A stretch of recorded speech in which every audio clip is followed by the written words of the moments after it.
வணக்கம். நான் நகைச்சுவை ஸ்டண்ட் நடிகர் முத்துக்காலை.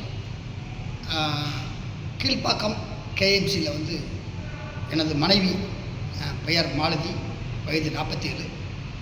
தலையில் ஏற்பட்ட ஒரு இரத்த கசிவுனால் ஒரு ஆப்ரேஷனுக்காக சேர்த்தேன். ஆப்ரேஷன் முடித்து கிட்டத்தட்ட ஒரு 17 நாள் ஆச்சு. பட் அந்த மூலையில் உள்ள ஆப்ரேஷன் சரியானாலும் கூட அதனால் ஏற்பட்ட நுரையீரல் தொற்று, அந்த சின்ன சின்ன தொற்றுகள் என் மனைவி மூச்சு விட முடியாமல் சிரமப்படுத்துகிறது. அதனால் இந்த நேரத்தில் தமிழக முதலமைச்சர் திரு ஜோசப் விஜய் சார் அவர்கள் என்னுடைய மனைவியின் மேல் சிகிச்சைக்கு பரிந்துரை செய்து எனது மனைவியின் உயிரை காப்பாற்ற வேண்டும் என தாழ்மையுடன் கேட்டுக்கொள்கிறேன்.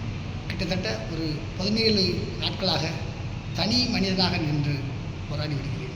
இந்த நேரத்தில் தமிழக முதலமைச்சர் ஜோசப் விஜய் சார் எனக்கு உதவி செய்தால் என்றென்றும் நன்றியோடு இருப்பேன்.